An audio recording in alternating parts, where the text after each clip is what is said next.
Welcome to Two Giant Goofballs, a New York Giants podcast. Are you a goofball that loves Giants football? If so, sit back and relax as we talk about the team that both excites and frustrates us so much. And now, here are your goofball hosts, Drew and Rob. Welcome, fellow goofballs, to Two Giant Goofballs, the New York Giants podcast. I am Drew, joined as always by... me, Rob, here post-Giants win. Yay. It's weird because, we should be happy, right? Yes. Are we supposed to be happy after a win? Isn't that how this works? But nope, we're pissed. We're pissed still. So, guys, we're going to go over all of the post-win news because there's a couple implications to this win, obviously. And beyond just the draft, but obviously the draft is a good part we're going to talk about here as well with you guys. We're also going to do a full mock draft. I've heard a lot of people saying, what are we going to do now that we're number 4 in the draft here? What are we going to do? We're going to tell you what we're going to do. What's going to happen? Oh, yeah. And then, of course, as always, guys, it's Monday. We got to go over, of course, all the Week 17 NFL recap here for you guys, going over all the games from this past week. And how I kept my formidable lead over Rob. Oh, yeah. Barely. I went there. Barely. Listen, at this point, it's done. It's done. At this point, next week, you might as well just do the exact opposite of what I do, hoping that talk so much. That may be the move. That might be the strategy. Yeah. I'm not making my picks that you do. All righty, guys. So we're going to start off with a topic that I think is intriguing, yet I haven't heard anyone talk about yet. And the question is, did the win save Shane and Dable? And by the way, everyone thinks that in this photo, Brian Daboll looks like Fat Joe. He really does. What's love? Got to do. Oh, wait, was that him? No, it wasn't him. Which one was him? No. Which one was him? Which one was Fat Joe? He did one song, wasn't it? Was it? He was I'm not a player. I just crushed a lot. No, that wasn't him. Oh my God, we're such bad people as far as hip hop, apparently. Yeah, we're gonna look it up what Fat Joe's song it was here. But anyway, the whole topic here is talking about what is the big deal now as far as keeping Joe Shane, keeping Brian Daboll, because that's been a topic for a while now. Like, a lot of us have gone out of our way to say point blank, these guys got to go. The Giants have not been happy that content creators are point blank saying it's time for them to go. And there's been a lot of rumors that the Giants really want to keep Joe Shane and Brian Daboll because they think it's important to, keep the continuity of the franchise. Let's keep the continuity of this crappy winning streak we're on. Yeah, that sounds sensible. It'd be great if we just continue this losing streak we're on, like freaking morons. Sorry. Yeah. Listen, it's one thing if they played halfway decent like they did after their first year. Now you have 3 years to reset, readjust, and see what they've actually done for this organization. And that first year, you could say that was like their, what happened there season, not the past two. And What's Love actually was Fat Joe. I just looked it up. This is the problem with having 3 screens in front of me at all times. Or if you want to count the broken TV, I got to replace it. Well, in words of Fat Joe, you got to lean back. Lean back. Oh, God. Lean back. Anyway. As soon as I saw in the comments, I was like, yep. Yeah. Well, that was the big thing we're talking about is should we keep Joe Shane? Should we keep Brian Daboll? And I got to wonder because when you got an ownership that wants to keep them and all of a sudden they make a big win, let's be honest, guys. If it wasn't for the fact that the rest of our season has been so crappy, you would go ahead and say, this is a big win. 45 points, that's a big win. But, I mean, it's the best output in 5 years, so. But the same people in the room were saying, this is BS. We shouldn't have won this damn game. This really set us back here and gave us, options that we didn't want or need to have at that point. So, but again, if you really like Shane and Dble, look, that's Dable. That's Dable. He did that. He did that. Joe Shane's people did that. Yeah, look at that. Look what he made the team do. He rallied all around him. And this team's not giving up. They like Dable. Yeah. And I can picture John Mara now in a meeting saying stuff like that. Look at that Colts game. Oh, imagine if we can get that every single week. No, we can't get that every damn week. We've seen 16 other weeks where it doesn't happen that way. No, and 4 quarterbacks try. But 3 other ones. But I feel like they're so hell-bent on keeping the continuity of the franchise that they're going to look at this stuff and go, oh my God, look at this. There we go. This is what we could have. Imagine if let's get a better team out there. Let's get Brian Duke's offense there. Look, this is what we could have every single week. Wouldn't this be great? No, it would not be great. We've seen it for 3 years now. It sucks. People go elsewhere and play better. Yeah. Biggest kick. That's what really on this past 3 years have proven. Yeah. Like I just don't get the whole mentality of that, but I feel like that's what's going to happen. And I'm really worried that this is what John Mara is going to do. And he's going to go, it's a rough patch we went through. The last 2 games, we got this. We turned the corner. Like, that's what I feel like is going to happen. And it's probably the worst John Mara impersonation ever. I just feel like doing that kind of voice. Probably. I see. Sometimes I think it's like an old time. Man, see here? We're going to get ourselves a running back. Man, a QB in this draft here. Yeah, see here, guys? Turn around. But that's what I'm really worried about, is that's what's going to happen. And I encourage Giant fans, because listen, we all know John Mara does actually look at, mail he gets from fans. He really does. Like, that's legit. Or at the very least, he has somebody who works for him looking at it. Who knows? But I encourage you all. Read this, reading boy. Reading boy. Could you imagine the Indeed application thing for that? Wanted, one reading boy. Must be able to read letters from angry fans. Yeah. And not be upset. And respond without being depressed. But I listen to an old-timey talk. Yeah. Write him letters. And this is going to sound bad, but that's what his generation really appreciates. Like, I'm not trying to be cruel about it, but like, let's be honest, he's an older guy. He's 70 years old. And it's that a handwritten letter means something to a 70-year-old person. That like me or you, like, why would you write this out? You can send this an email, like, but to a 70-year-old guy, it's like, oh my God, this person cares. Like, they took the time. They took the time to get a postal stamp. So yeah, guys, send a letter to John Mara. Now, I don't want to post it here because I'm worried that YouTube's like, oh, you're posting someone's address on here. But if you just Google it, it's right there how to send him a letter. Just Google it. Send John Mara a letter. I'm sure it'll pop right up. And like I said, it's a very typical thing that a lot of people have done. So go for it. Send the message because he needs to get this message sent at this point. Because I'm just worried he's going to turn this into a reason to keep keep the band together when the saxophone is dented in, the trombone's missing all the buttons. Yeah. Yeah.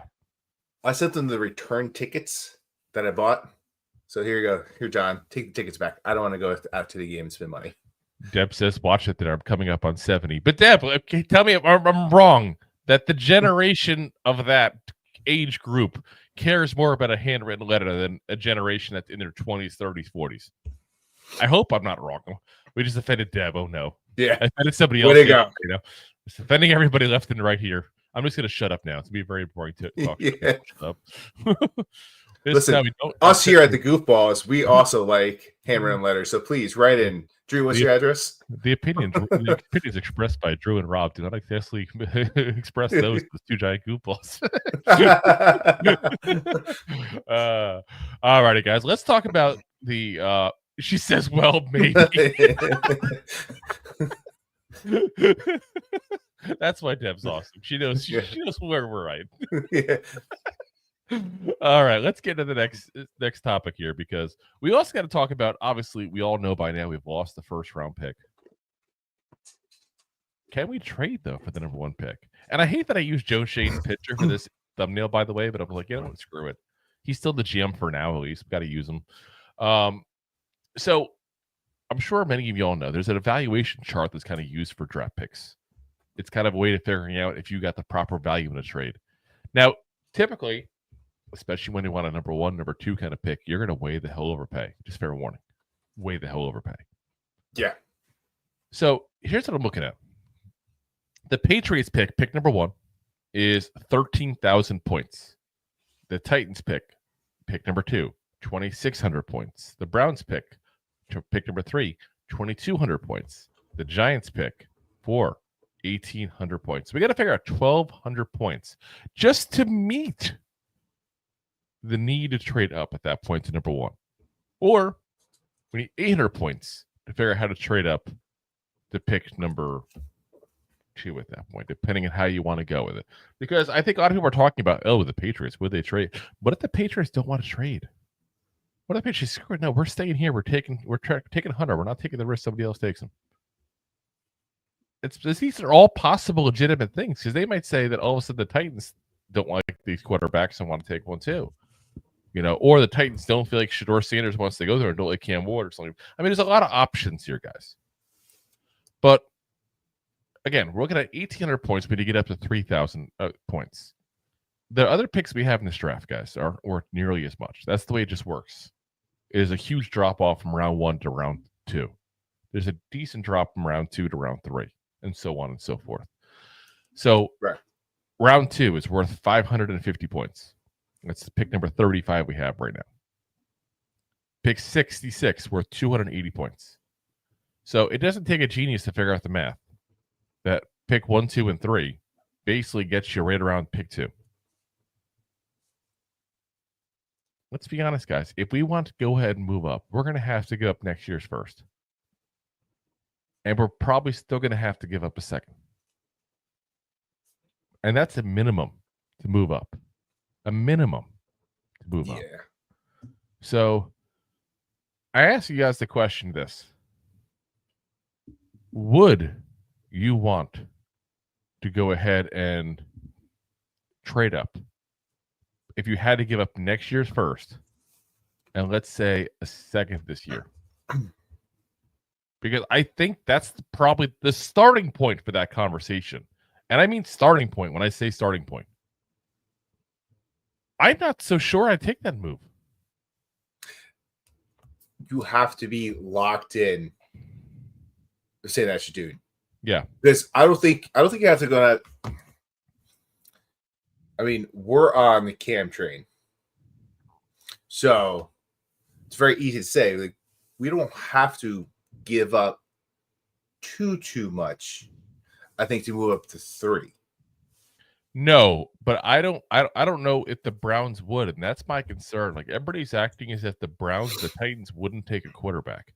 If I'm the Browns, the Titans, I'm taking a quarterback. Because I got Will Levis, who's got too much mayo in the goddamn coffee. And you got... He's an amazing meme of the week. Yeah. Every week. It's fantastic. And we got the Browns at number 3, who are trying to massage their way out of Deshaun Watson's contract. Yeah. And they've already adjusted his contract to try to figure it out how to, smooth it later on post Watson. So, yeah, this is to me, it's a pretty obvious thing that if you really want your quarterback, regardless of which quarterback you want, your best bet is talking to the Patriots. And I really, again, that's the starting point for me, guys, is first this year, first next year, and a second. You might have to throw in a third or something else, too. It may be that kind of trade. Or somehow we keep Joe Shane, he pulls off some shade draft magic, and we trade up to 3 and somehow get the Patriots trade down to 3, moving the Browns up to 1, causing a big implication where we give away everyone else's picks. Yeah. But I wonder, I mean, probably not. You also got to wonder the Alamo Bowl. Shedeur Sanders kind of Amber Hearded a little bit and shit the bed. And you got to wonder, is that going to hurt his draft stock? Or is that something people are going to forget? Because, let's talk about, again, I'm not going to bring him up as where we should have gotten him, even though I still think we should have. Michael Penix. The big thing with him was he had that first championship game against Texas. And he rocked Texas, and that really drove up his draft stock. Shedeur Sanders had the chance to do that in the Alamo Bowl against BYU. BYU, not Texas, BYU. PU. He was PU against BYU. That's for damn sure. Yeah. That was not a good game for him. And you got to wonder, is that the kind of stuff that lowers his draft stock a little bit? And somebody that maybe isn't desperate for a quarterback. Let's be honest. The Browns bought rid of Watson, but are they desperate for a quarterback? Or are they going, we got at least one more year of Watson. Maybe we wait until next year to see what we got. Which they might, even though. Yeah.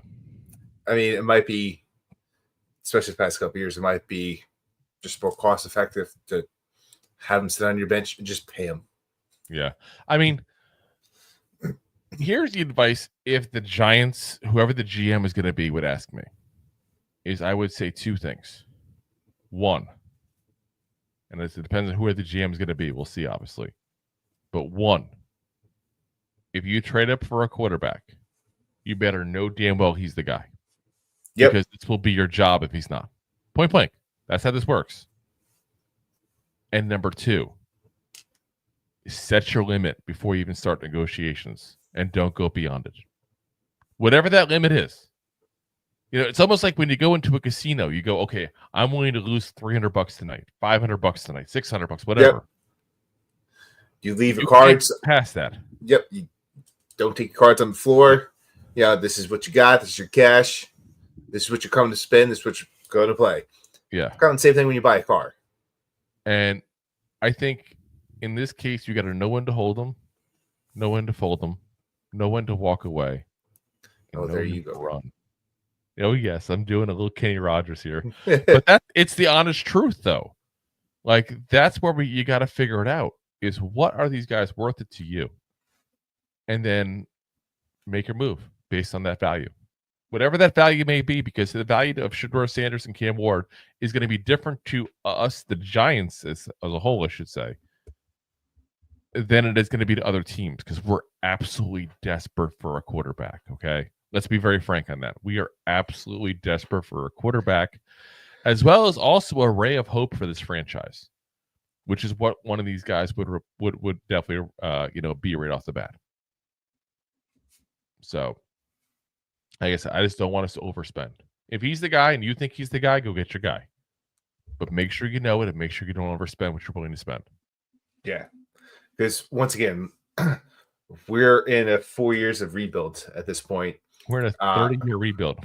Yeah. Don't trade away everything. We've been rebuilding since 2011. Sadly. It's the truth.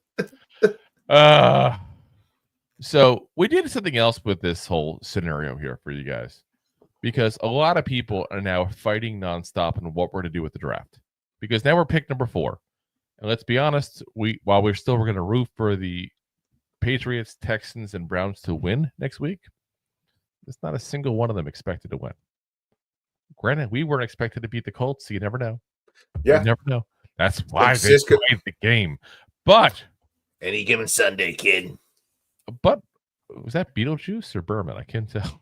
That's actually a guy that I work with. That's okay. He always says it. It only gets harder, kid. But we're going to give you guys here an interesting rundown of what we could do as a mock draft with pick number 4. Now, the picture is going to tell you a little bit what we're going to do here. It's giving it away a little bit here. It's going to say. So now, in this scenario, when I did the mock draft, I'm going to be very honest with you guys. Cam Ward was still available at pick 4. But if I picked Cam Ward at pick 4, that really defeats the purpose of doing a mock draft to show we can do at pick 4. Because let's be honest, Cam Ward's not going to be there at pick 4 probably. No, most likely not. You never know. Could happen. So, I thought to myself, I said, what is the next thing we need besides a quarterback? So when you refer to yourself, you just call yourself Self? I do. Okay. It's how I talk to the person. Hey, Self. Hey, you, Self. Hey, Self. Selfie? Hey. No, I don't like that. I said, what else do we need on this team besides a quarterback? Because the 2 quarterbacks are now gone that we would consider taking with that 10 a pick. There's another obvious glaring need. And it's a need that was pretty obvious yesterday against the Colts even though we won. And that was the cornerback position. In this draft, we got the number 1 corner in the entire draft. One of the top 5 prospects in the entire draft, potentially. Some people have him ranked like top 3 prospects even. But he's not a quarterback, so he won't go that high probably. Will Johnson, cornerback out of Michigan. Bleacher Report says Will Johnson is a standout cornerback prospect from Michigan, bringing a rare combination of strength, length, and physicality to the position. Standing at 6'2", weighing 202 pounds, Johnson has the ideal frame of an NFL quarterback, complemented by a filled-out build that enhances his ability to compete at a high level. His performance in both man and zone coverage and his versatility and aggressive playing style make him a highly regarded prospect for the 2025 NFL Draft. Guys, there's like a 1A, 1B here basically going on at the defensive side of the ball. This is one of those guys. Will Johnson. And many people are projecting him to be the potential to be a shutdown kind of corner. Now, I don't like to make those projections right off the bat, and we still have to do our tape. Like I said, Rob and I don't really do a lot of our tape on and full look at prospects until the season's over. But we've been right so far in a lot of them. I mean, let's be honest. We said Devin Witherspoon was going to be an amazing corner. I think Seattle would agree he's been a spectacular, guy. Yeah. That Christian Gonzalez would be a great one. I think history has shown that we're right on that. We said that Deonte Banks was a bad move. Unfortunately, history's kind of shown we're right on that one. So, this is a guy that from the looks that I've gotten so far of him, he's looked pretty damn impressive. And imagine if we sign a corner and then go get this guy on top of that and develop him right. This could be a great, great corner piece to this franchise. 100%. For years to come. For years to come. Round 2. And this is a guy we've already got before in mock drafts, guys. So if you've watched our previous ones, this won't surprise you whatsoever. And that's Wyatt Melom, guard out of West Virginia. Draft Network says overall, Melom is an experienced tackle with the blend of athleticism and fundamental strength to project at multiple spots moving forward. Now, this is a guy that, again, he's a tackle in college. He's probably going to be listed as a guard for the draft. And this is a guy that's going to go ahead and be able to move a couple different places. He's got some versatility. I love versatility in linemen. He's a really powerful run blocker, and needs to learn a little bit in the passing game, but he's a really powerful run blocker. And he's one of the best, if not the best, interior offensive lineman in this draft, guys. So, like I said, to me, that's a really, really interesting option. Round 3. Pick 66. Not to be confused with Route 66. Route 66. All right, Hagar. Dante Corleone. Not that Corleone. Defensive tackle at Cincinnati. Pro Football Network says a documented Feldman freak who's nicknamed the Godfather, which obviously Corleone. There's something prestigious about the way Corleone plays the line. He massacres solo blocks, and he's a formidable opponent for combo blocks and double teams with his strength and leverage. Guys, that's what we're missing right now. One of the big things we're missing is, we talked about it before, controlling the line of scrimmage. It's an issue the Giants have. So you start off and you get a guy who has the projection to be a potential shutdown corner. Then you go get one of the best interior offensive linemen in the draft. Now you're getting a big body to stack the middle at that point of the defensive line, which also, keep in mind, frees up certain sexy Dexy to just be more of a pass rusher specialist because it's a specialty he has. Let him move around a little bit offensive line. Let him be the guy that you don't know where he's coming from. But Corleone has that ability potentially to be that big body in the middle to help stop the run. A big issue we've had this whole entire year, guys. Pick number 4. I said round number 4. Pick number 102. Now, I took this guy. I'm going to tell you guys point blank. I took him early because I thought where the mock draft had this guy was too low, to be honest with you. And I don't think it's realistic. I'm trying to make this as realistic as I can for you guys. Pick 102. Dylan Gabriel, quarterback out of Oregon. Now, we've talked about this guy plenty before. He's a guy that is a potential late to mid-round kind of guy that has some potential in the right system. He's a guy that there's some people who do like him a lot, and there's some people think he's going to be a backup in this league for a while. Either way, I'm getting a guy with a 4th-round pick that, at worst-case scenario, projects as a backup quarterback for us for years to come cheap. Ain't nothing wrong with that. Yeah. We've had one of those for years now started. Yeah. So, Bleacher Report says Gabriel is a timing and rhythm quarterback who thrives targeting the short and intermediate areas of the field. Keep in mind, how is our team set up?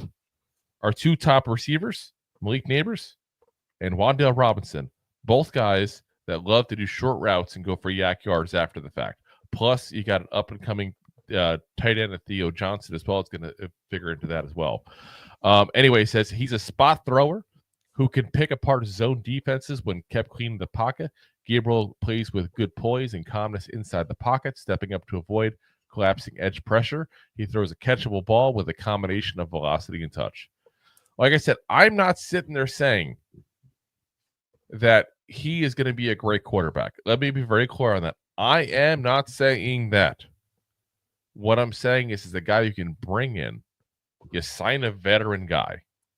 We talked about a guy like Justin Fields, probably the perfect example for us right now. And there's not a guy available at 4. You go ahead and just get a guy later on that you can potentially try to sit for a year, develop, see what you got. There ain't nothing wrong with that. No. Because it's a 4th-round pick. If it doesn't work out next year at quarterback, you can go get your quarterback the next year maybe. I don't like to keep putting this off because I'm not the guy who's been saying, let's wait for Arch Manning. I hate when people do that shit. Like, let's not. Yeah, I don't want to wait that long. But I don't want to force the pick either. And I'm not going to force the pick. Not going to do it. So, round number 5, pick 134, Tyler Barron, edge out of Miami. Because, guys, we're going to need some edge rushers here. Again, we're trying to control that line of scrimmage. NFL Draft Buzz says Barron brings a high upside skill set to the edge rusher position in the NFL.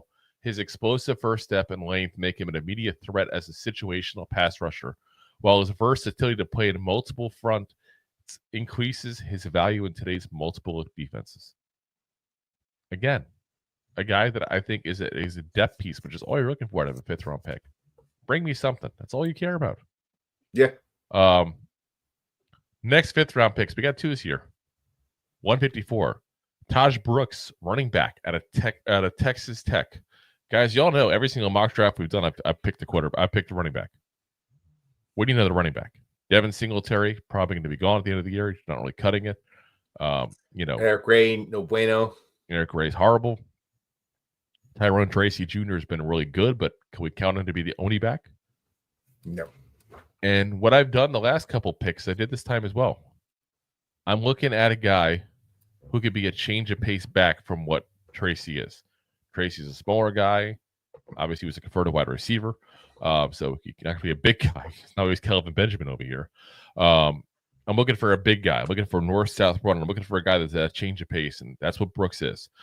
Draft Network says Brook runs hard and behind his pads with a low center of gravity. He's a strong frame runner who powers through arm tackles and initial contact. Once Brooks breaks contain, the first defender rarely breaks him down. He possesses the powerful leg drive to push the pile and be effective in short yardage situations. Brooks is at his best getting his shoulders square and attacks downhill. He's a volume touch running back who will wear down defenses throughout 4 quarters. Guys, if that doesn't sound like a perfect change of pace to Tracy. Oh, yeah. Absolutely perfect. Sign me up. That's the guy I want. I want that Brendan Jacobs type. Not that I expect Brooks to be the next Brandon Jacobs, but I want that big bruiser back to go with our Ahmad Bradshaw here in Tyrone Tracy. That's what it is. It's the truth of what he is. We got 2 7th-round picks. Now, guys, I'll be honest with you. There's 7th-round picks. I went with guys that just, okay, this is a position we need. Here we go. Boom. I'm not going to front. I took 15 minutes deciding which player to take here. Blah, blah, blah, blah. It's a 7th-round pick. So I got pick 217. Josh Preby, guard, Michigan, who's a 4-year starter at Northwestern that then transferred to Michigan for his final season. Again, we need to attack the line of scrimmage. Pick 244. Someone's going to give me some crud for this one. I know it. Of course. 244. We went back to the quarterback well because there was a guy sitting there that I know some people were high on as a potential backup in this league. And I'm listen, I need a quarterback. I'm taking quarterbacks. I don't care if they don't pan out a 7th-round pick. I don't care if he doesn't make it out of camp. It's a 7th-round pick. Riley Leonard, quarterback at Notre Dame. And I think people are going to hate about him because he was a former Duke quarterback. I was going to say, yeah, Duke guy, 40 games under his belt at the quarterback position. And like I said, all you guys are trying to do is bring him in. Bring him into camp. See what he's got. It's 244. Let's be honest. Whoever else you bring in is probably not going to make it. But besides quarterback, you know who our second most important position to bring in this offseason going to be? It's going to be the guy who trains the quarterbacks. That's what it's going to be. And without that guy in place, we're kind of screwed. With that guy in place, now we're going to give him a veteran guy, or at least someone with some kind of experience in this league, and we're bringing in a mid and a late round quarterback, and we're revamping the entire quarterback room here, guys. Let's go. Absolutely revamping it. So, like I said, I don't think that's bad, guys. If you guys are expecting a Super Bowl winning team next year after getting 3 wins in the season, maybe 4 tops. I was going to say, maybe 4. Come on. Maybe 4. Hopefully not. Then the Eagles. I'm sorry, you guys have way too high expectations at this point. 3 to 4 wins is not going to go. Next season, we're going to win the Super Bowl. Like, you just want to get so it could be an average team next year. Yeah, flip it around. Let's go. I hate to say it. That's, again, what we're hoping for at this point is mediocrity. But you go ahead and you get some of these players, you fill some of the holes, you strengthen the lines of scrimmage, you control the lines of scrimmage, you get some quarterbacks in here, you try to make something happen with what you got. You're making lemons and a lemonade here. Hopefully it works out. That's all you can do. Yeah. So, alrighty, guys. Before we get to the next topic here, we're going to pay the bills real quick. Ooh. And then we're going to get to some comments. I see a lot of comments, and quite frankly, they're off topic. That's why I haven't been going to them. So we're going to still go to them anyway, as I see you guys have an affinity for talking about T. Higgins and all here. So let's get to the comments here after this. Enjoying the show? Looking for more goofball action? Consider a membership at buymeacoffee.com/2giantgoofballs. Memberships start at just $5 and give you additional goofball access. One-time support payments also available starting at just $3. buymeacoffee.com/2giantgoofballs. Alrighty, guys. And if you haven't already, do me a favor. Hit that like, hit that subscribe, especially if you're on Facebook, guys. We are on a absolute tear right now on subscribers, trying to get to 1,000 subscribers. So, like I said, if you guys do subscribe, much appreciated. We're sitting at 920, so we need 80 more. And we've been at 920 since the start of this program here. So all y'all that are on YouTube, if you haven't already hit that subscribe, hit that subscribe. What are you waiting for? Ding, ding, ding. Ding, ding. All right. Justin says, weird feeling. Glad to see some young kids played well yesterday, but of course the Giants muck up the number 1 pick. Yeah, I mean, I like that. I like the mucking up part too as well. I think that's a good way of putting it. That's for sure.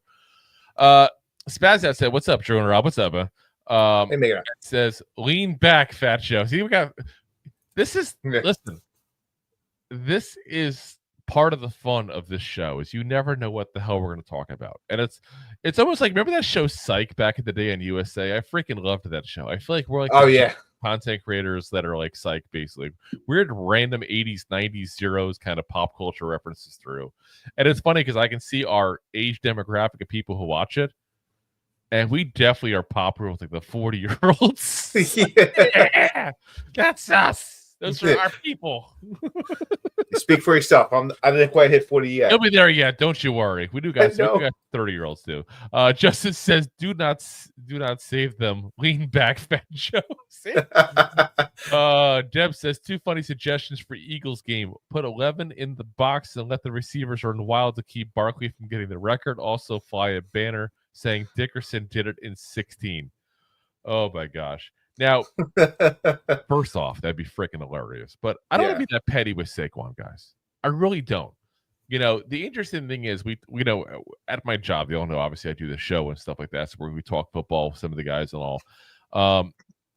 If you look at that year, Eric Dickerson, when he broke that record, he did it with a decent amount of carries too.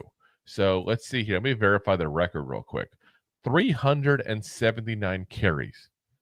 Someone told me today that Barkley has less, and that kind of takes some of it out. 345 he's got. So that does take out some of the whole, he did it in 17 games, not 16, because he did it less carries. Now, here's the guy who I think deserves the record for best season as a running back. And this is a guy you might not be thinking of. And it's a Reginald James Simpson, OJ himself. 1973 we're going to, guys. We're taking Dude it murdered back. the season. He did, but that's a whole separate thing. I see what you're doing there. 2,003 yards was his yardage that year. He averaged, this is 14 games, guys. 14 games. Averaged 143.1 rushing yards per game. That's insane. That is another 10 yards a game more than Eric Dickerson, who did it in 16 games. I'm just saying, I think that should be included when we talk about these kind of stats. Because, and this is going to be a problem here to keep on seeing. It's not just how many yards, it's how many games you got those yards in. Because they're talking about going to 18 games. So let's say Saquon breaks the record hypothetically against us, because let's be honest, our run defense has been really suspect at times. He breaks it. He's the new guy. Well, what happens when they break it to 18 games? Does somebody else come in the league and break it? Yeah, 100%. It's going to happen. Derrick Henry do it next year? I mean, I'm just saying, like, this is what you're looking at. We got to start looking at it by yards per game. Or yards per game you should have played if you want to do about the the whole injury part being part of that, because that's part of breaking that record is not being injured and staying healthy. It's part of the tough part about that. I'm just saying, I feel like that's something that should come into that. And it's not a knock on Barkley, because Barkley technically, if he breaks it, you could make the record. He comment he has a better record than Dickerson because he did it with less carries potentially. Depending on how many carries he gets next week. Yeah.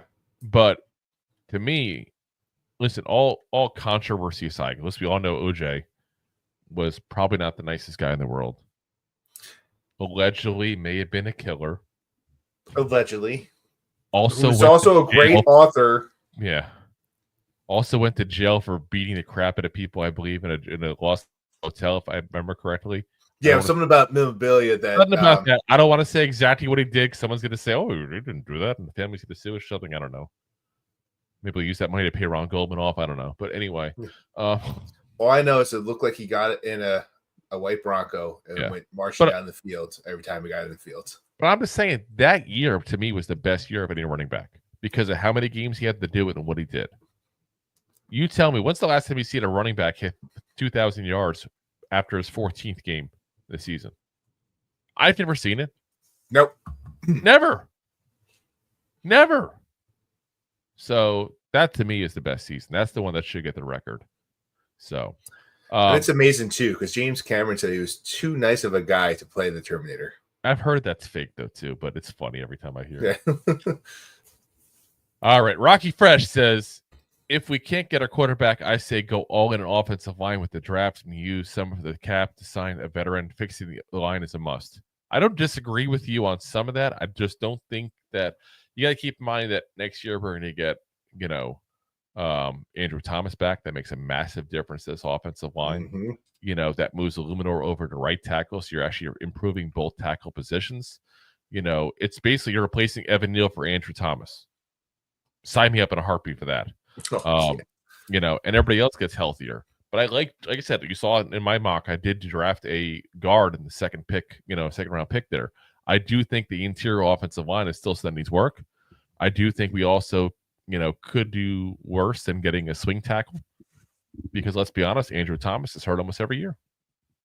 Seems like it. I hate to say it, but that he's got the injury bug, and I'll still take him because he's that good when he's healthy. But it's part of the equation when you have Andrew Thomas. By the way, guys, we just hit 921. Thank you, whoever just hit that subscribe button. I do keep an eye on this. Can we hit 922? Can we? Come on. Go once. Go twice.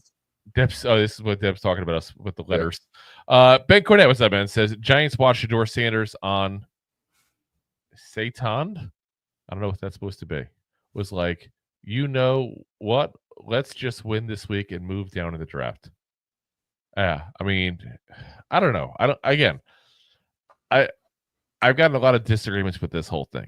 You can't convince a team to continue to lose. They weren't losing on purpose, guys. If you want more proof the Giants weren't tanking and losing on purpose, there's your proof right there. There's your proof. We don't win that game if we're tanking. No. So, especially in a blowout fashion. Pal Levin says he is the GM for now. Please, Lord, not him. Yeah, I'm with you. And especially if we're going for a quarterback, I don't want Joe Schoen anywhere near this draft. I really don't, because I feel like what's going to happen is he's going to force to pick. And having somebody who's having a new GM, he goes in there calmer. He goes there just what's best for the team, not what's best for his career. There is a difference. Rocky Fresh says, I'd rather stay at 4. Patriots will want too much. I'm not giving up multiple firsts. And like I said, it all depends on what you think of the quarterbacks. That's what it's all about. If you love one of these quarterbacks, you would. And if you don't, that's fine. I get it. These aren't perfect quarterbacks. You know, this isn't like last year's class where we sit there and said beforehand, this is going to be potentially one of the best draft classes ever for quarterbacks. And we'll see how that pans out. But let's be honest here. Jaden Daniels is proving to be a very good quarterback so far. You know, yep. Bo Nix is doing better than people expected. Michael Penix is too early to tell, but he's had a good start to his seasons there at that point. Caleb Williams is the guy with the rough patch. Drake May's done better than people expected even. Yeah, I mean, well, Drake May looked good in that system where he's at with the Patriots. So, which is nice too, because I had to pick him up in fantasy a couple weeks and he did me good. There you go. Was he heavy? A little bit, but I mean, he was young, so he's surprised. So he kind of jumped. There you go. Pat Levin says, if New England or any of the team asks for the farm, like how New England asked for 1, 2, 3, and 1, 2, 3 next year for us to jump from 6 to 3, then no, don't trade up. Again, that's what I'm saying. Early on, you set your price, you don't go past it. You stick to your guns. Deb says, or Giants sell their soul for number 1, it doesn't work out. I would have traded last year, not sure for Sanders Ward. Yeah. I really do get it, but you know, the hope is that the team is better next year, and that's not a big draft pick you're giving up. You know, it's a big difference saying, would you give up 2 top 10 picks, or would you give up, you know, number 4 and then number 20, let's say. That's the difference we're talking about. And you could sit there and say that's crazy to say that, but what pick do you think the Commanders are going to have this year? If you draft the right guy, it's going to make a huge difference in what draft picks you're giving up for the future. And it makes it much more palatable. Now, you could also turn around and be the Carolina Panthers. That did not work out very well for them. They could have had Caleb Williams and not gone ahead and give me an in-trade. So, like I said, there's risks. There are risks. Rocky Fresh is going to take more picks than that. And I was saying what I was saying first, you know, next year in a second. And like I said, it depends on what they want and what you're willing to give. Justin says, do you believe one of those 2 QBs are franchise QBs? Let's see what this weekend brings. Well, they just played the bowl games last weekend, actually. Yeah, I would say definitely not the greatest showing by Sanders. And Ward had a very good first half. And we'll talk about his second half in a little bit here. I'll put it that way. Let's see. Pat Levin says, as much as I would say go get the quarterback, if you really love the quarterback, the way the team is right now, and the direction they should be, which should be rebuilding, they need all their picks and more. You say that, but again, it all depends on the success of the quarterback you get. It really is. If you sit there and get a guy and you trade up for him, you give up multiple first-round picks, and he works out, you're not going to be upset. You're not going to be upset at all. By the way, we just hit 922. Do I hear 923? Do I hear 923? 923. But I'm telling you right now, if the guy works out, you're not going to complain. And that's what it boils down to. It's a risk. It's just the more you give up, the more the risk is. Like, let's say, for example, Jaden Daniels, playing great this rookie year. I think we can all agree on that, right? Yep, he pretty much just knocked me out of my finals in fantasy because he had an outstanding game. If you could trade hypothetically right now 3 first-round picks and get Jaden Daniels, would you do it? You're probably going to say yes because you're talking about a rookie that's coming out looking like a franchise quarterback. Yeah, and really turn around this team big time. Exactly. When he's not on that field, it shows. Now, would you give up 3 first-round picks for Bo Nix? Probably not. And that's what I'm getting at is there's going to be expectations that come with whatever you give up. And you got to recognize that if you give up tons of stuff, he better be tons of talent. There is no room for error there. And if you mess this up, it's your job. That's how sure you have to be. Don't get me wrong, you'll find another job somewhere else. But that job will no longer be yours as GM of the Giants. Rocky Fresh says no, stay at 4. Patriots try to fleece us. Of course they're going to try to fleece us. We're going to try to fleece them. That's the way it works. That's the game. That's the name of the game. Ben Cornett says, QB class, this draft is terrible. If I'm being honest, Cam Ward is just the best of the worst. I like Cam Ward. I really do. I think he's got the highest ceiling. I really do. Yeah, but I agree. I think Cam Ward's got the higher ceiling. I think Shador Sanders got the higher floor. It's kind of like I was talking about this at work today. I feel like Cam Ward is Malik Neighbors, and Shador Sanders is Marvin Harrison Jr. That's a fair analogy. And I'm not saying they're necessarily as talented as those two, but I'm saying similar in the fact that one of them is uber polished, comes from an NFL family, is farther along as far as some of the ins and outs of the NFL than most players are coming out of college. And the other guy is the home run hitter. Yeah. That's what your options are. Justin says Colorado University offensive line gave him less than no time. Yeah, that's not wrong. But he's had that less than no time all year long. So, Pat Levin says if they're stuck at 4 and the top QBs are gone, would rather trade down, get offensive weapon round 1, defensive tackle CB round 2, offensive line edge round 3, RB round 4, depth 5 and 7. It all depends on what's available, man. That's the problem. We got into that discussion during the game yesterday. Kind of upset somebody a little bit on this. But you can't go into a draft and have a specific, I need this round, I need this pick for this position, I need this position in round 2. Like, you got to just take the best available. And this is why the free agency is so important. You want to fill holes in free agency so you can go into the draft without a need. Because the last thing you want to do is because if you sit there and say, like, yeah, I'm going to definitely take a corner in the second round, you may miss out on the best corner because you didn't take him in the first round. Yep. 100%. So that's what happens. Justin says, so many people are mad at the Giants for winning, but not mad at the Colts for not playing better in a must-win. Yes, I think Colts fans are. I'm sure we put a Colts podcast on right now. They are livid. I know Pat McAfee did a whole thing saying he's going to give up his season tickets and everything. He was out.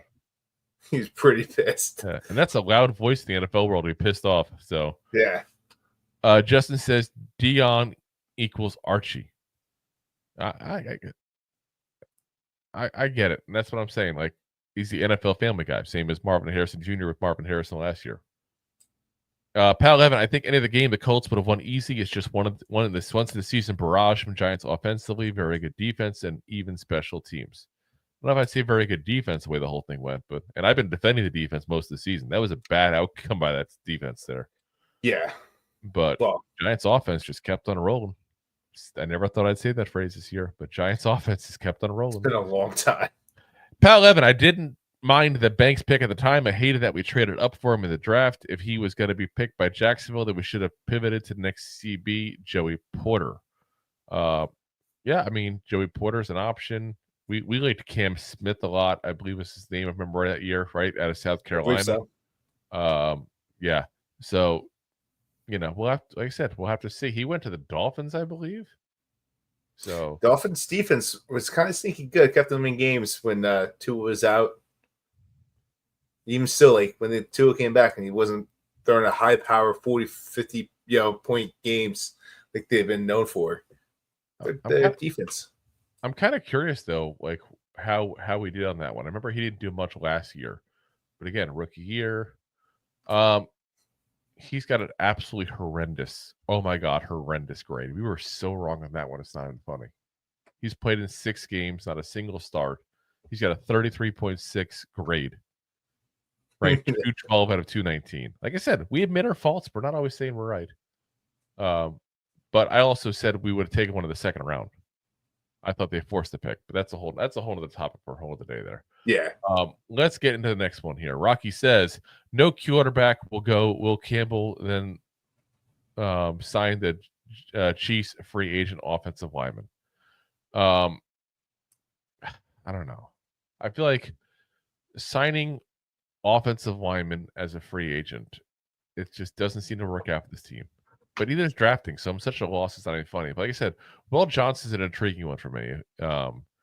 If we're gonna go for a guy, it's not a quarterback. I think that's where we go. I really do. But we'll see. Will Campbell though is a guy that's not going to probably go that high. So I don't think we're talking about number 4, but you'd be hard pressed to get me to go with a guy 4 that isn't a corner at this point, because we already have the tackles. We need guards, and I think that's where Campbell's potentially going to go. And it's hard to say. He's 20 years old. He's young. He's still going to fill out. I was still growing to like 21, 22. I didn't stop going until then. So, not that everybody continues growing that age, but we don't know who he's going to be. Hopefully not the waste.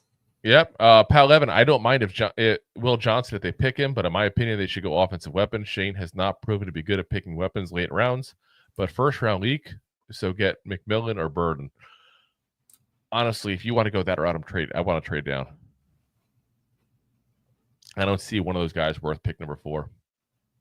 I really don't. Yeah. I mean, that's just where I'm at.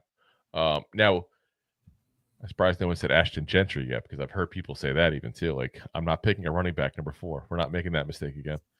We're not the Falcons. Rocky Fresh, what do you do with our cap space? Depends on who wants it. One of the biggest things we talk about in this show too, but there's guys that do these shows about football and the Giants and free agency in general, and the applicant gets mad and like, you can just pick whoever you want. I want this person. Here's $5 million. I want this person. Here's $7 million. That's not how this works. You got to find people that want to come to you. I mean, how many people did you see, in the Hard Knocks are talking about it, that we had to pay extra to keep because they didn't want to go to us. One wanted to go to Arizona. One wanted to go to, the Jets even. We're not the cream of the crop franchise right now, guys. So 3 wins. Talking about you. Now, you get a guy like Shedeur Sanders, and that's what I do like about the idea of Shedeur Sanders, is that name's going to draw people in. There's the people that want to play with Shedeur Sanders. Point blank. They're going to want that Sanders family vibe around them at that point. Pal Evans is at Rocky Fresh Maine. He said yes. He gives his plan. In free agency, first on my list is Trey Smith from Kansas City, then maybe Ward from San Francisco. That'll give us a QB, and then let the CB we draft learn and give competition for Banks. Banks would be a great third corner to say. He says maybe Higgins injury prone, and New England would likely overpay for him, and Godwin is okay too, but Tampa's not going to let him leave. I can tell you this, Tampa's not going to let him leave. You're right there. Being a live in Tampa Bay, they're not going to let him leave. And Higgins, I don't think Higgins is going to be worth like the $30 million it's going to take to sign him. I'm sorry, it's not. It's going to be someone's going to way over the hell overpay for him. I'm telling you. Rocky First, I agree with Trey Smith. We need him. Yeah, that'd be a nice one there. I don't know if KC will let him go. They can't sign them all, I hope. And KC loses, I feel like, one big player every year. So maybe Trey Smith is that guy. Maybe he is. And then Rocky First, Higgins wants too much money. They're going back and forth by free agency here. Let's go back through there. Drew, where do I get the chain? Oh, yes. You go to flavorflav.com/Giants. I'm kidding. Flavor Flav. No. This actually, I got this from I remember the name of the shoe. What's that store that does the shoes and the hats and the sports stuff in general? Fanatics. Yeah, Fanatics. There we go. Yeah, they had it. They had it in the back, and I got this actually in Clearwater too. So that's the crazy part. In Clearwater, Florida. The only thing I hate about it is you can see some of the blue is starting to come off here. But it's like the actual New York Giants. It's starting to lose its luster. Spray paint Russian rust any color, still rust. Yeah, I'm just saying. And then Dope Des 1967 up says, tell us Dart name is on the board. We're going to talk about him. There's a couple of quarterbacks we haven't talked about yet, but in this case here, he was gone when I was looking at him as a potential. I looked at him in the third round. He was already gone. So that's why I didn't go with him in the mock. Pal Evan, I'm not expecting us to win more than 6 games next year, but it depends on who the quarterback is and other moves. Justin says, I wish Drew Allar was in this draft. Stay away from Carson Beck. I'm 100% with you on Beck. I want nothing to do with him whatsoever. I'd rather draft the singer Beck to be our quarterback than Carson Beck. That's where I'm at. Or Carson Daly. Pal 11, but if the team this year is more or less the same next year, even in QB, then 5-6 games. Yeah.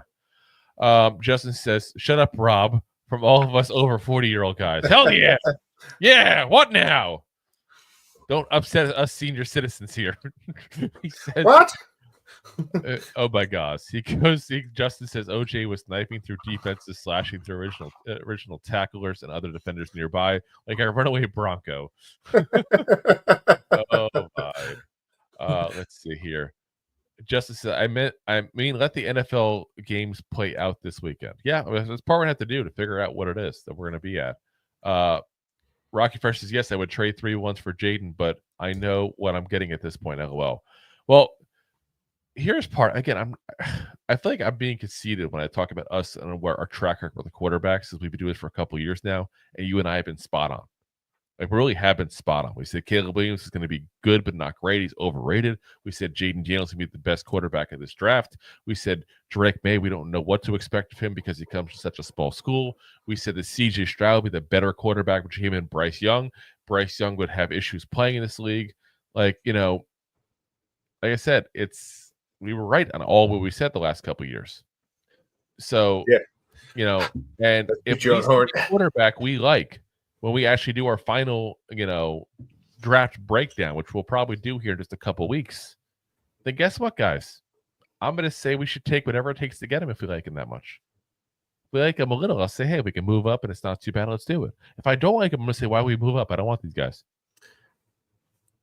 You're going to have to go with whatever your opinion is, and if you think it's legit. And you're going to have to be strong in your conviction of your opinion.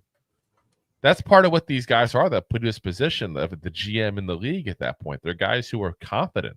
There's a reason that Joe Schoen came off as a cocky bastard at Hard Knocks, because you kind of have to be a little bit of a cocky bastard.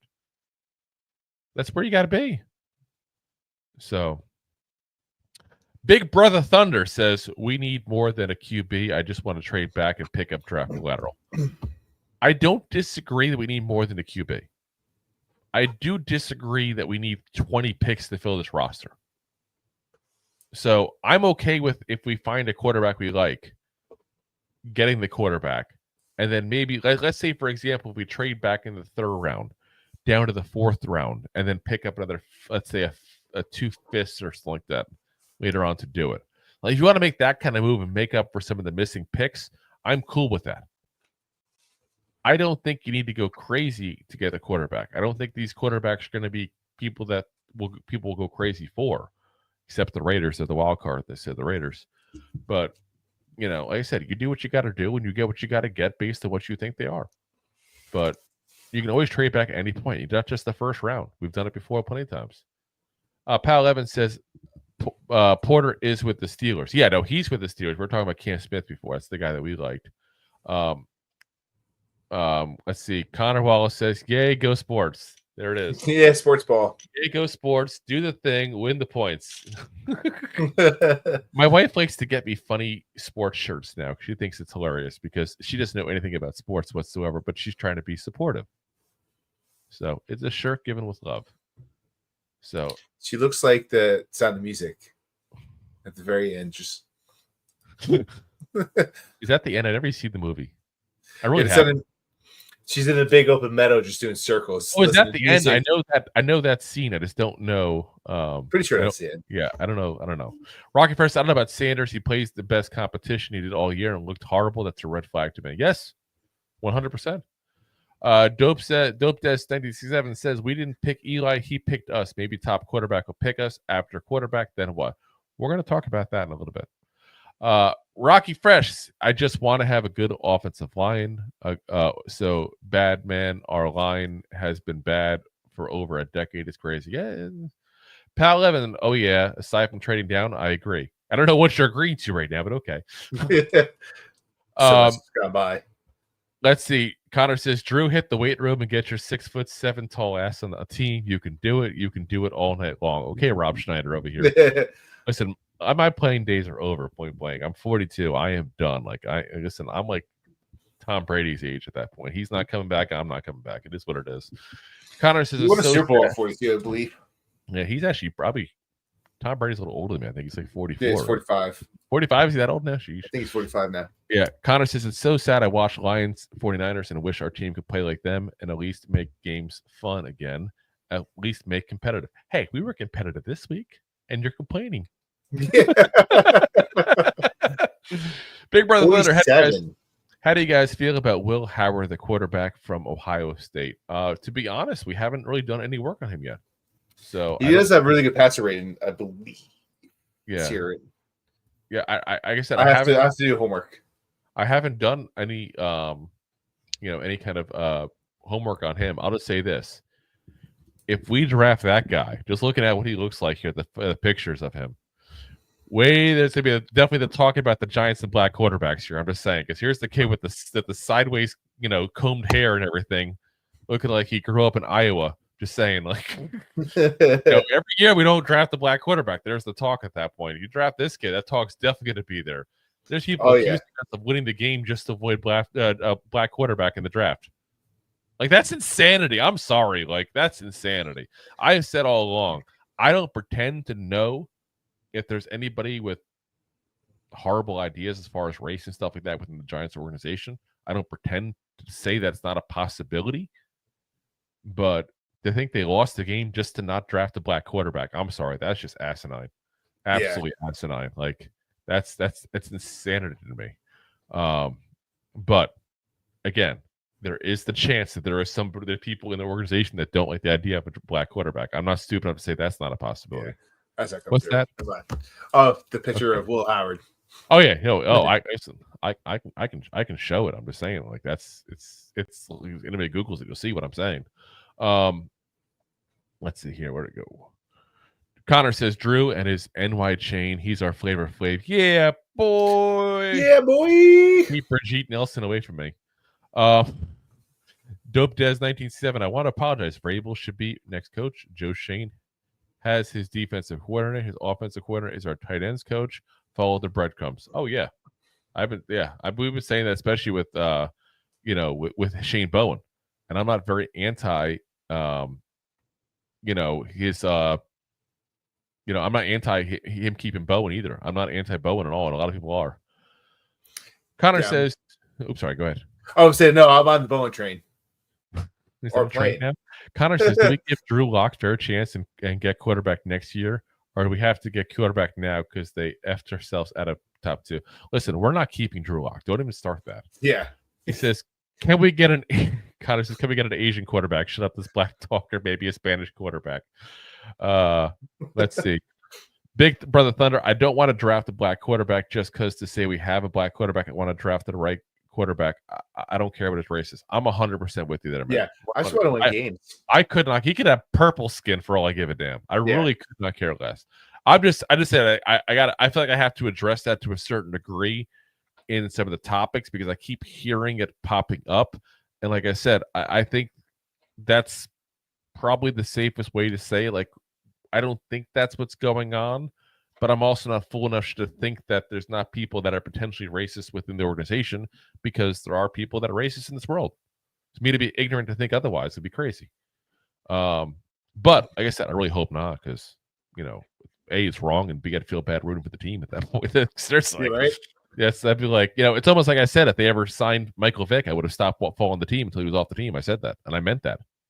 Or who's the kicker we had that like I want to say got accused of hitting his wife or whatever, and they let him go pretty quickly after that. Like that's the kind of stuff that you got to look past sports and go, this is not a good situation. Well, to be I don't know if you heard, but there's a possibility we might be getting some veteran deals with the Deshaun Watson and Kareem Hunt. We are not getting those guys. They can stay in Cleveland, those guys. Those guys can stay in Cleveland. All right, let's get to our next topic here. So we got to talk about more on the quarterbacks here. We got more quarterbacks. Guys, we were like an hour in. We haven't got to our picks yet. Sheesh. So we might even skip the picks at this point because we got so much we're going over here. Let's talk about Cam Ward. Cam Ward quit on his team? That's the big news here from this Pop-Tarts Bowl, which I'm sorry. Can we first talk about how ridiculous that is? The Pop-Tarts Bowl. Oh, it's amazing. Like there's literally a mascot dressed as a Pop-Tart that goes down to this big toaster. And then a big Pop-Tart comes out and the winning team's eating from it. Yeah, it's fantastic. It's ridiculous. I'm sorry. And how happy that Pop-Tart is to jump into the flame. You know how like players opt out of the bowl games all the time? I would opt out of that for that reason alone. I would opt right in. Like, give me that sugar. BS, okay? Not going to be part of it. But Cam Ward, first off, let's talk about him in the game because, goddamn, that was a very good game by him, at least the first half.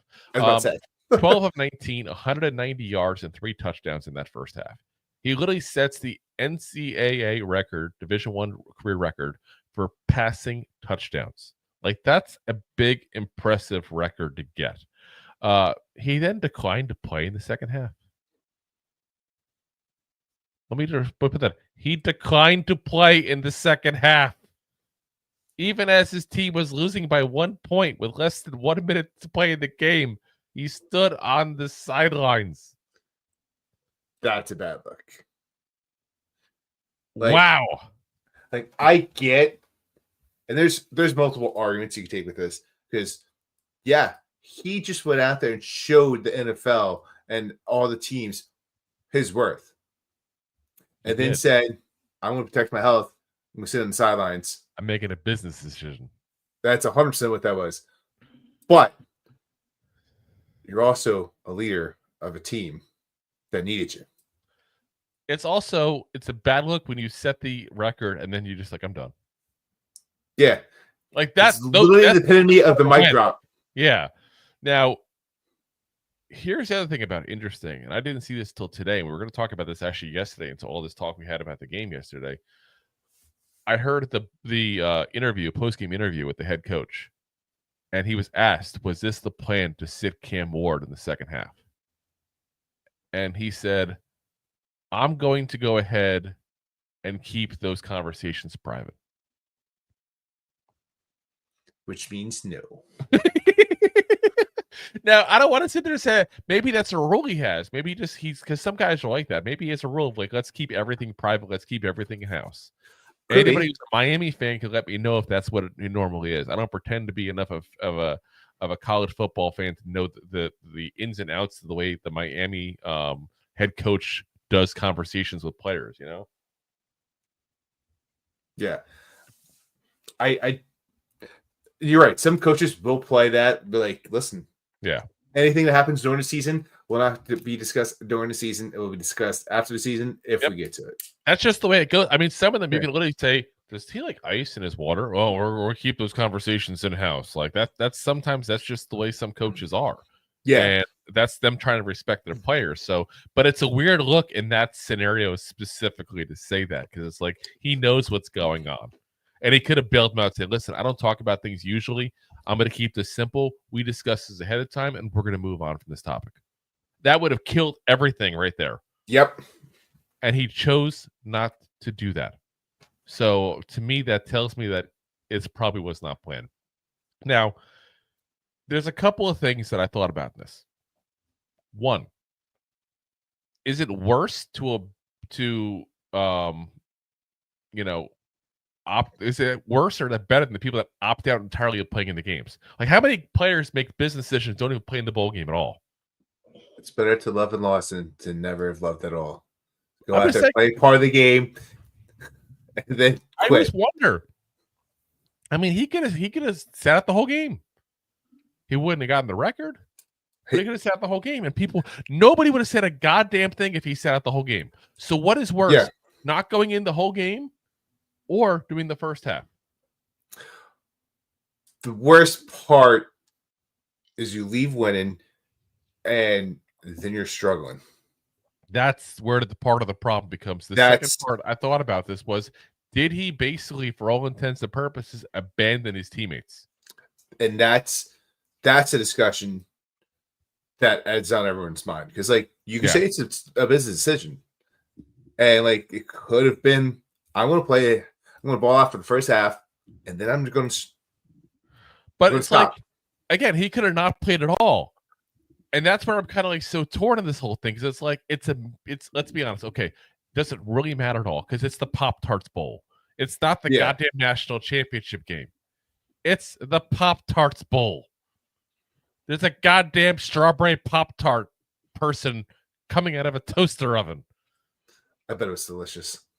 I don't want to know. It just creeps me out. Like you're like eating a bird person, basically. But I'm just saying, like, that's, like I said, I feel like I get both sides of this argument. I really do. Because it's like, part of me goes, oh, goddamn, you got to abandon his whole team. It's goddamn messed up. Like, why would you do that? And the part of me, like, why am I so worked up over the goddamn Pop-Tarts Bowl? Yeah. And at least he played the first half. But a lot of guys don't play it all. And no one's talking about this. Maybe he set purposely.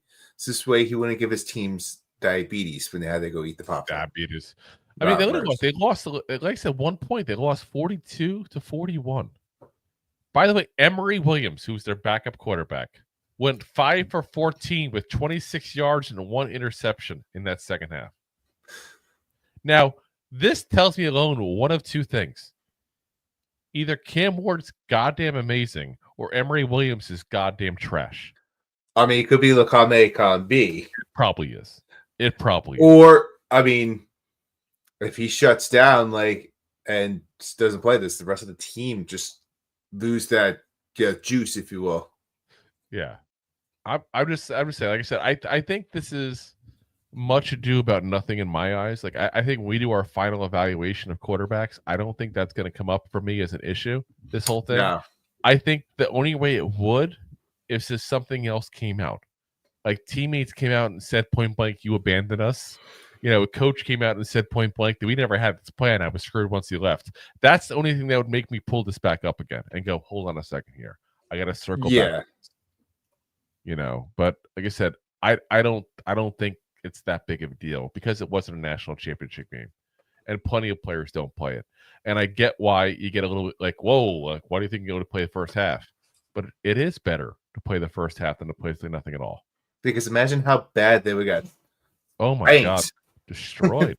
Destroyed. If Williams could, what do you go for 50 yards, 52 yards? Let's say we lost 42-3. Yeah. What's a better game?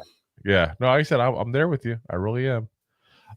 Let's talk about a not so subtle hint sent by Mr. Shedeur Sanders in his Alamo Bowl game.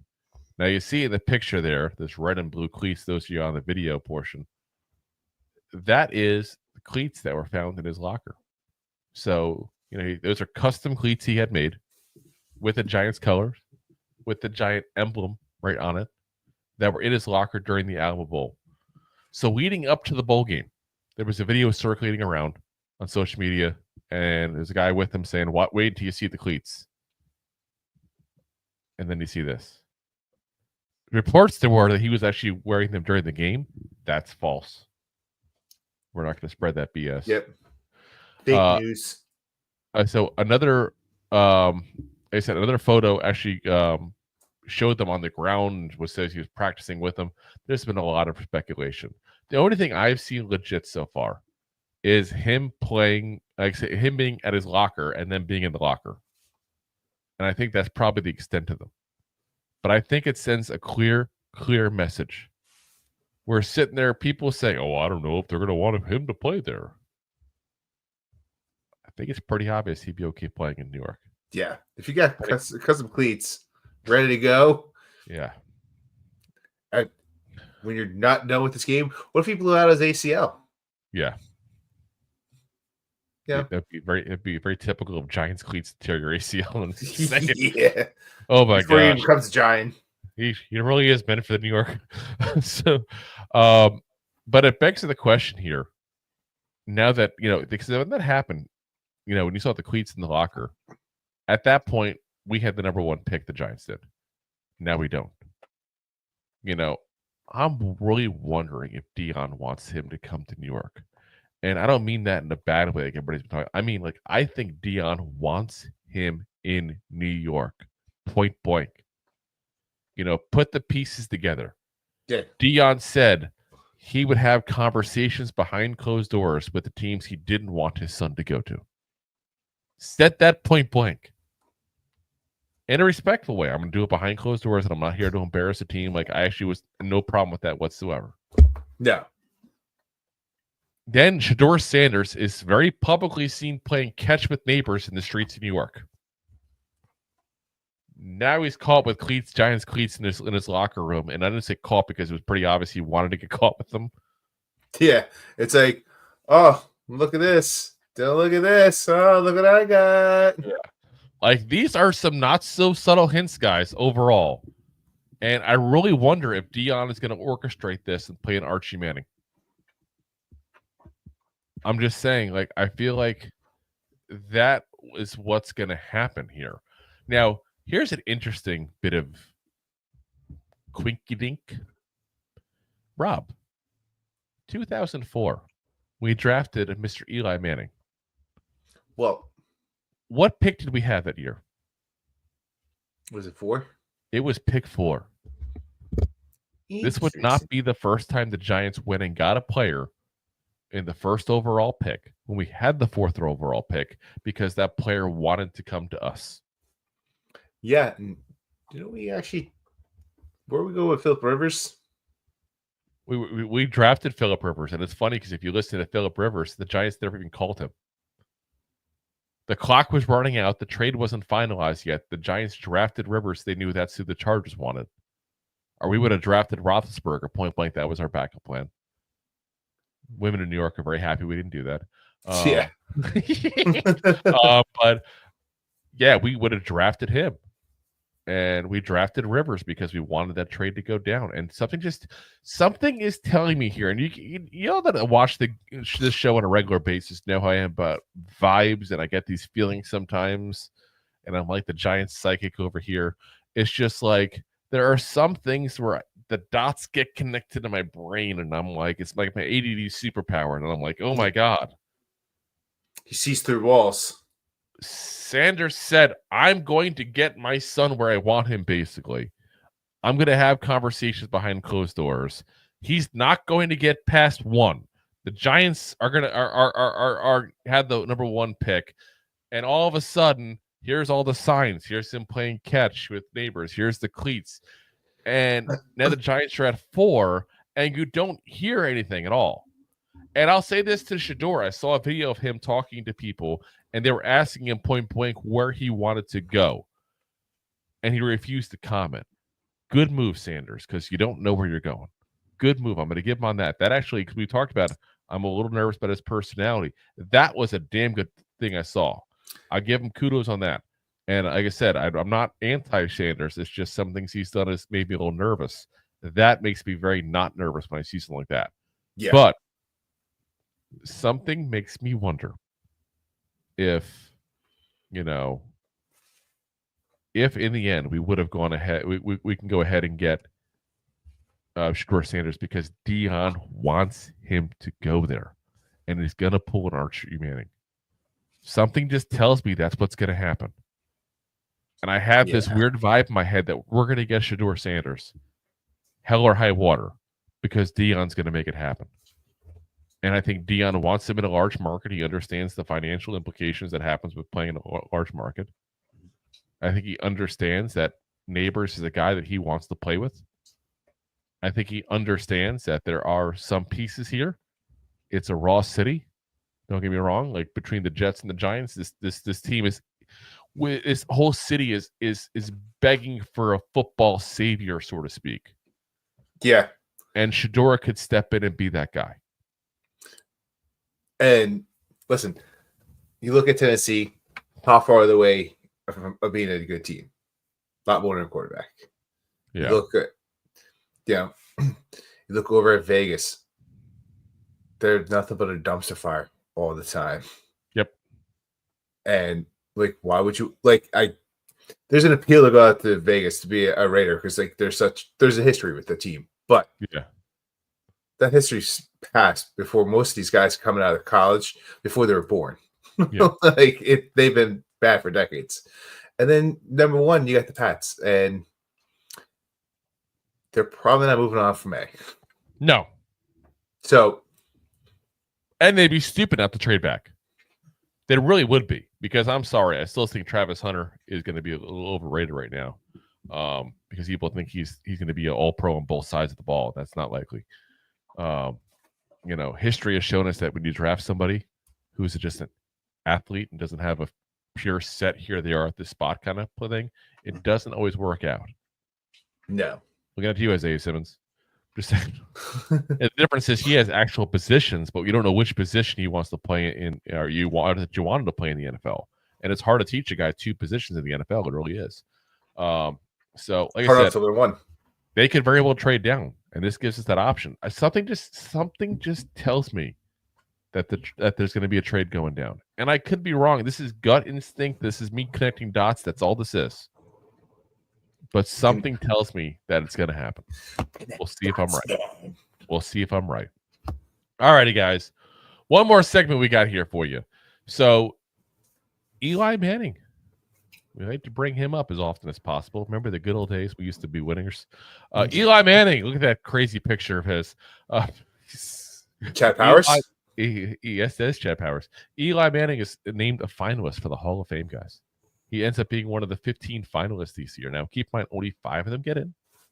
The other finalists are cornerback Eric Allen, defensive end Jarrett Allen, offensive tackle Willie Anderson, guard Jerry Evans, tight end Antonio Gates, wide receiver Torrey Holt, linebacker Luke Kuechly, wide receiver Steve Smith Sr., linebacker Terrell Suggs, running back Fred Taylor, kicker Adam Vinatieri, wide receiver Reggie Wayne, safety Darren Woodson, and offensive lineman Marshall Yanda.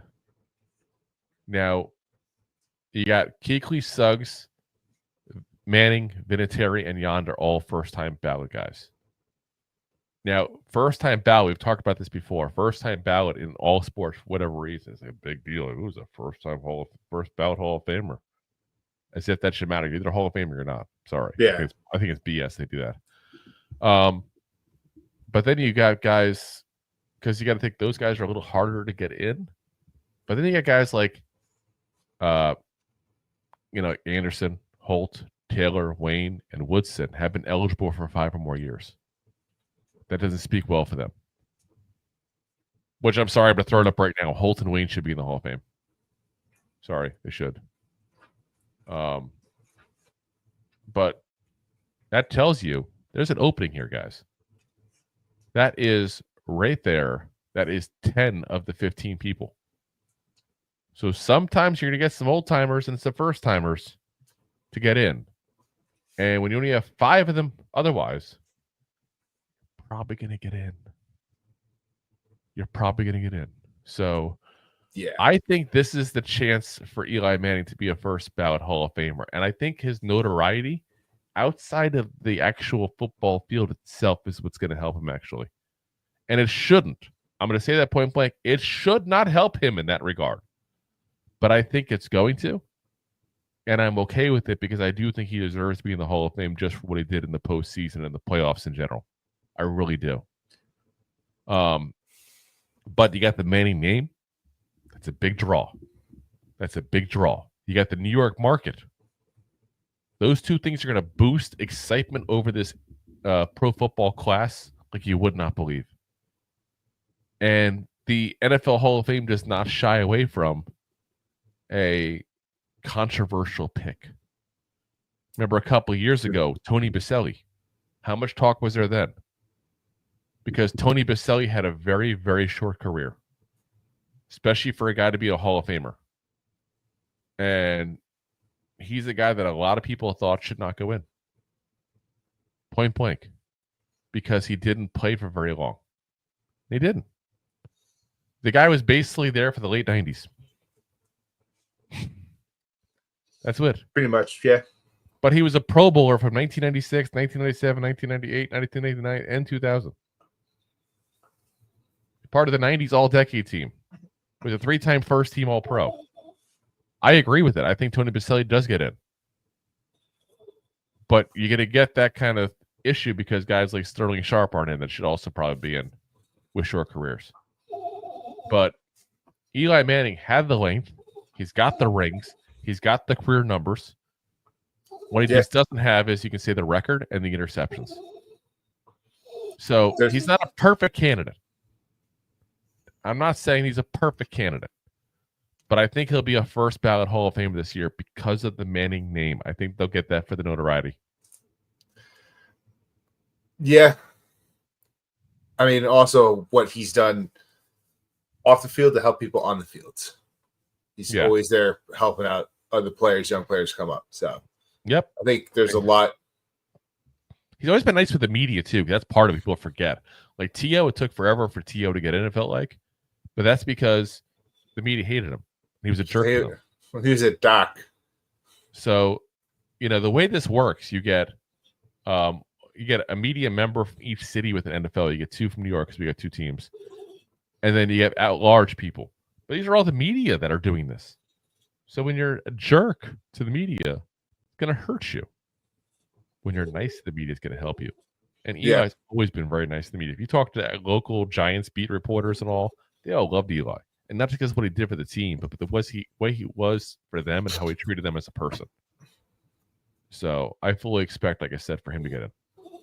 So, all righty, guys. Like I said, we are an hour and a half in, guys, and we haven't started going over our review. So quite frankly, we're not going to do it. Yeah. We're not going to, guys. We had a lot to talk about as far as the draft. There's a lot of implications, a lot of things that happened. So listen, unfortunately, in this case here, you're going to have to Google it. Where are we at right now? So right now, the Lions are up 31-28 in the fourth quarter with 13 minutes left on the game going active. So I'll give you guys at least a rundown of what we did this week for those who do care about that, which I hope you all do. So we got 15 games in the book so far. And Rob and I each have 12 of the 15 games correct as far as straight up wins. I have 11 of the spread picks correct. You had 9. I had 9 of the over-unders correct. You had 11. We each had 6 on the trifectas. That's not too shabby for us. Not too shabby. So in the end, we're both tied at 38 points apiece. Now, regardless of what happens in this Lions game with the Niners here, you and I picked the same thing. We picked Lions over. So and it's looking that way. Well, it's gonna be Lions, but not Lions, because we 3.5 point spread when we did our picks. So we'll get 2 out of 3, which Meatloaf said isn't bad. But either way, you and I picked the same. So regardless, we're gonna end up tied this week, which means going into our final showdown for week number 18, I will be up by 29 points. I think I might have it this year after you stole it from me last year. I stole nothing from you. You did in the last week or 2. You went on a freaking rampage. Absolute goddamn rampage. So, all righty, guys. Let's see here. We got a lot of comments here, guys. I always don't want to go through your comments. Let's do the quick ones. I don't want to skip comments ever because I appreciate you guys, went ahead and go through these with us here. Let's see where we leave off here. Let's see here. Okay, here we go. Connor, ooh, a purple quarterback. That'd be awesome, right? Then blueberry skin to match Big Blue. Big Blue Thunder. I know every team is looking for their next Sean McVay, but what's wrong with Jeff Fisher? What's wrong with getting a coach who has experience? Honestly, I'm not a Fisher fan. I think he did decent with obviously Steve McNair and Eddie George, but I don't really see much of what he did post those guys. I honestly think he kind of got exposed. And what I heard, the locker room hated him with the Chargers. With the Rams, sorry. And he lost that locker room. So I think a lot of what he did success-wise was the stars he had on that team, honestly. And you can say that about a lot of coaches, don't get me wrong, but he kind of flopped big time once he left there. Connor, you only have once played the effing game. Love is overrated. Alberto, I bet it was delicious. LOL, Roberto. Probably a Pop-Tart is delicious. Big Brother Thunder. At the end of the season, everyone likes to pick apart all of the quarterbacks. Yes, except the ones they fall in love with. You'll notice every guy has one quarterback they love, and they will talk nothing but nice about that one. You do nothing wrong. Rocky Fresh. I like Cam Ward, but he looks bad because it seems like he just wanted the record and didn't care about actually winning the game, even though it's probably more so about avoiding injury. Yeah, like I said, it's a bad look, and I get it. Connor Wallace says maybe Cam got hurt ribs, leg, or something and didn't want to say. They would have said it immediately just to avoid the media. Deb says Anthony Richardson tapped out a game because he was tired, unheard of in the NFL. I heard he sat out yesterday's game because he was sore. Yeah, there's a lot of comments with him that not so good. Jim Harbaugh, right? Harbaugh, wasn't he the quarterback in the league? Jim Harbaugh was a quarterback, yes. Didn't he also leave the game because he was tired? You're going before my time now. If you want to Google it while we go through these comments, feel free, though. Okay. Connor says, well, we're not getting Cam now unless we trade up. Stupid Daboll, stupid True Lock. Dope Des 1967 says Dion was a New York Yankee. He was, and he hated his time in New York, everything you hear nowadays. Connor says, still wonder what we would have did with Rivers or Roethlisberger. Yeah, I mean, Rivers, I think, was a guy who was that guy who just didn't quite get there. That's the thing. Eli had that killer instinct in the postseason, which sounds so weird because you look at him and the last thing you think is killer instinct. But, like, he just had it. And I'm not so sure those guys had it.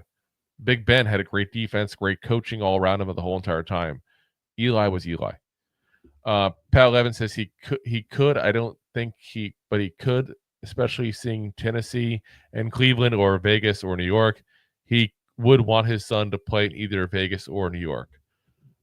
Says, I mean, football-wise, in my opinion, Tennessee not that bad.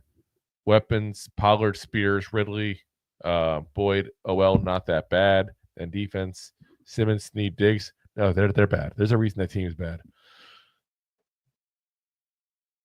So Connor says, I like when they knock on doors. Oh, yeah, that's fun when the Hall of Fame comes to your house, where they go to like your set. You're like a media guy. That is fun.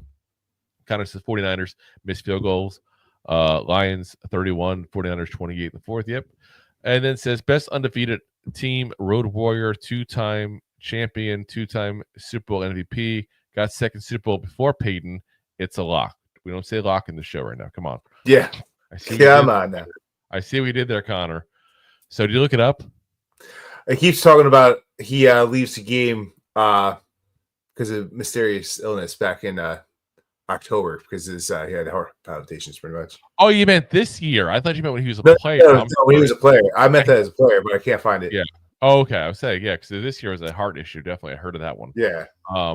Yeah, no, I hadn't seen it. By the way, you know what's really funny? You know he was on Saved by the Bell one time? Harbaugh was? Yes, when he was a quarterback. Everyone go look it up. Saved by the Bell. You're right. Jim Harbaugh. It's just funny to look at him now because it's like, how many years later, Yeah, you're going to look it up now. I see you got that face. So you're going to look it up. All right, guys. Well, that calls it a day for us here. Again, we appreciate all you guys who are watching, listening. Again, we are always live on YouTube, Facebook, I almost said the wrong one. Twitch. And of course, everybody's favorite, Rob's favorite, That was LinkedIn. My LinkedIn profile. And of course, as always, guys, we're available the next day on all the audio podcast platforms. It's Apple, Spotify, iHeartRadio, Amazon, all the big ones there. If you haven't already, again, hit that like, hit that subscribe, guys. We are still at 922. Can we get 923? Can we hear Please, 923? can we get a Can I get a 923? 923? We'll see you guys again Wednesday for our next episode, 9 p.m. Eastern Standard Time. As always, we appreciate you guys watching and listening as always. And as always, Giant fans, go G-Man! Thanks for listening to Two Giant Goofballs, a New York Giants podcast. We appreciate your support. Thanks so much. Please, I'm begging